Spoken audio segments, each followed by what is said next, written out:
خضر کے واقعہ جو آپ اگر دیکھیں، موسیٰ علیہ السلام آتے ہیں، خضر کے ساتھ ملاقات ہوتی ہے، وہ ایک کشتی کو توڑ دیتے ہیں، ایک بچے کو قتل کر دیتے ہیں، ایک گرتی دیوار کو سیدھا کرتے رہتے ہیں۔ اس کا مطلب ہے وہ سیدھے کام بھی کرتے ہیں، الٹے کام بھی کرتے ہیں۔ کشتی توڑنا، بچہ مارنا، یہ الٹا لگے گا۔ موسیٰ علیہ السلام کو بھی الٹا لگا۔ دیوار سیدھی کرنا، یہ سیدھا کام کیا انہوں نے۔ اس کو ذرا یوں قیاس کر لیں کہ علامہ اقبال کے بعد کا جو دور ہے، مسلمانوں کا دور، غربت کا جو دور تھا، اس دور میں ہم ایک بات دیکھتے ہیں، کچھ مسلمان ملکوں کے ساتھ ظلم ہو رہا ہے، زیادتی ہو رہی ہے، جبر ہو رہا ہے، یہ الٹا کام ہو رہا ہے۔ اور کچھ ہیں ایسے اللہ کے لاڈلے، چہیتے، پیارے، دلارے، وہ جن کے الٹے کام بھی سیدھے ہو رہے ہیں۔ اب ذرا آپ تلاش کریں یہ الٹے سیدھے کس کے ہو رہے ہیں؟ الٹے کام بھی وہ ہیں، ان کے الٹے کام، نتیجہ سیدھا نہیں کر رہا، یہ کون ہے؟ یہ جیسے باقی کچھ ہندوستان میں ہوا نا، یہ بھی ادھر ہی ہوا ہے۔ اب میں نہیں کہتا یہ ہم نے پاکستان کیوں بنایا جی، ہم نے جس لیے مرضی بنایا ہو سکتا ہے نوابوں نے اپنے مقصد کے لیے بنایا ہو سکتا ہے جرنلوں نے اپنے مقصد کے لیے بنایا ہو سکتا ہے انگریزوں نے اپنے مقصد کے لیے بنایا ہو، سب کا، امریکہ نے اپنے مقصد کے لیے امدادیں دی ہوں، سب کا اپنا اپنا مقصد ہو سکتا ہے، لیکن کوئی اللہ کی بھی تدبیر ہے کہ نہیں ہے؟ اور جب اللہ کی تدبیر ہوتی ہے تو کیا ہوتا ہے؟ میں ایک مثال دے دیتا ہوں آپ کو۔ اللہ کی تدبیر ہے کہ یوسف مصر جائے اور مصر میں جا کے وہاں کی جو تہذیب ہے، تمدن ہے، وہ سیکھے، جائز وہاں کو تعویل الاحادیث سیکھے، ڈپلومیسی سیکھے، سیدھی سی بات ہے، ڈپلومیٹ بنے، وہاں جائے، یہاں نہیں بن سکتا، وہاں جا کے بنے گا۔ کیسے بھیجے؟ بھائیوں نے اٹھا کے کنویں میں پھینکا، قافلے والے نے اٹھایا مصر پہنچایا، عزیز مصر نے خریدا، زلیخا عزیز نے جو ہے نا پالا پوسا۔ سب کی نیت کیا تھی؟ اللہ کی مرضی پوری کرنا، ایک کی بھی نہیں تھی، سب نے اپنی غرض کے لیے کیا، لیکن مقصد کس کا پورا ہوا؟ سرو کس کو کیا؟ اللہ کو۔ تو اللہ یوں بھی کرتا ہے، ایک مثال ہمارے سامنے آ گئی، اللہ یوں بھی کرتا ہے۔ اور آپ اگر پاکستان کو دیکھیں نا، اللہ نے پاکستان کے ساتھ یہی کیا ہے۔ جب بنا، آپ کے پاس جو ہے نا پیپر پن بھی کہتے نہیں تھی، لیکن انگریزوں کی ضرورت بن گئی، انہوں نے سنبھالا، امریکہ کی ضرورت بن گئی، انہوں نے سنبھالا۔ آج کہاں اللہ نے پہنچا دیا؟ آج اللہ نے ایٹمی پاور بنا دیا، آج اللہ تعالیٰ نے اسے بلاسٹک میزائل دے دیے۔ اب پتہ نہیں وہ خبر سچی ہے یا جھوٹی ہے، پتہ نہیں کیا ہے، کہ وہ 70,000 کلومیٹر والا بھی کوئی فائر کر دیا ہے۔ اگر کر دیا ہے تو یہ آج سے 10 سال پہلے خودکشی سمجھی جاتی تھی، کیونکہ اس کا مطلب کیا ہے؟ آپ نے اسرائیل کو نشانے پہ رکھ لیا ہے، باقاعدہ اناؤنس بات ہو گئی ہے نا۔ تو اب جب اسرائیل اپنا جو دفاعی سارا وہ سوچے گا، پلان کرے گا، اسٹریٹجی بنائے گا، تو وہ بھی تو پاکستان کو نشانے پہ رکھے گا۔ تو اسرائیل کے نشانے پہ رکھنے کا مطلب صرف اسرائیل نہیں ہوتا، اسرائیل کے پیچھے 5 طاقتیں کھڑی ہیں۔ تو آپ نے اپنے یہ ایک طرح سے یوں سمجھ لیجئے کہ دنیا کے سامنے آپ بالکل تن کے کھڑے ہو گئے ہیں، یہ وہ جگہ آ گئی ہے۔ تو یوسف علیہ السلام کی میں نے مثال دی، تو موسیٰ علیہ السلام بھی تو اسی قوم میں پیدا ہوئے تھے۔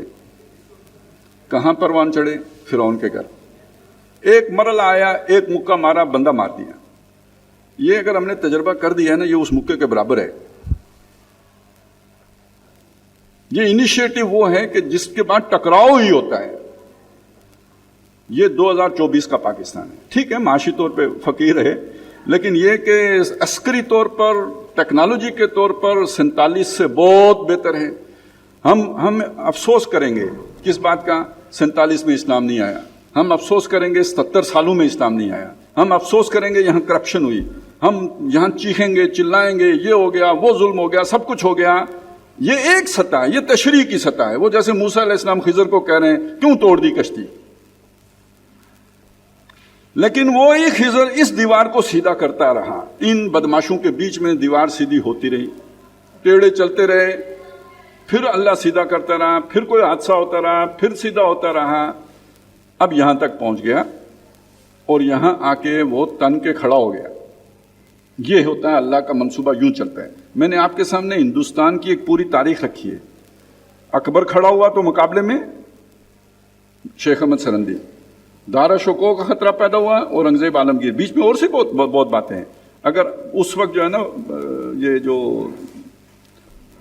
اب جو ہندوتوا چلا رہے ہیں ہندو اور جو مراٹھے، اس وقت اگر کامیاب ہو جاتے اور ابدالی نہ آتے، آج ہندوستان میں مسلمان نہ ہوتے. اتنا بڑا منصوبہ لے کے وہ چل رہے تھے، اللہ تعالیٰ نے ابدالی کو بھیج کے ان کا منصوبہ جو ہے ناکام کر دیا. آج ہمارے کچھ سینئر لوگ بھی کہتے ہیں، گورنمنٹ کے جو عہدیدار بھی کہتے ہیں ابدالی ڈاکو تھا. بھئی آپ ہندو ہو، مسلمانوں کے لیے تو وہ بہت بڑا جو ہے نجات دہندہ تھا. سکھ کہیں ڈاکو تھا یا ہندو کہیں ڈاکو تھا تو ان کا تو بنتا ہے کہنا. آپ کس کی بولی بول رہے ہو؟ وہ پاکستان میں اب یہ رونے کی بات ہے. اس ہمارے ملک میں ایسے لوگ بھی ہوتے ہیں، وزیر ہوتے ہیں، بڑے بڑے بادشاہ گھروں کے قریبی مشیر ہوتے ہیں، رونے کی باتیں. لیکن دوسری طرف اللہ کا اپنا منصوبہ ہے جو چلا جا رہا ہے، جو دیوار سیدھی رہتی ہے. تو جو آخری دور کا جو سب سے بڑا فتنہ ہے اس کا علاج یہاں سے کیوں نہیں ہوگا؟ یہ سارا 400 سال کا جو اللہ کا منصوبہ یہاں تک چل کے آیا ہے، یہ تیاری اللہ نے کس دن کے لیے کرائی ہے؟ اب ہمارے سیکولر دانشور بھی کہتے ہیں کہ گریٹر اسرائیل بننا شروع ہو گیا، بن گیا. وہ کہتے ہیں گریٹر اسرائیل کا منصوبہ چل پڑا ہے. اس ساری بات کو میرے کرنے کا مقصد یہ تھا کہ میں آپ کو یہ باور کراؤں کہ میں یقین نہیں کر سکتا کہ گریٹر اسرائیل بن سکتا ہے،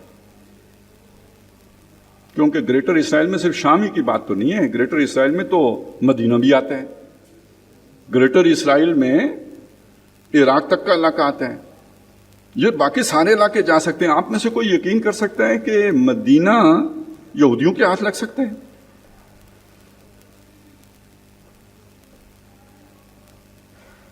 اور اندر خانے کی ان کی بات تو یہ، تو وہ مکے کے بھی دعوے دار ہیں.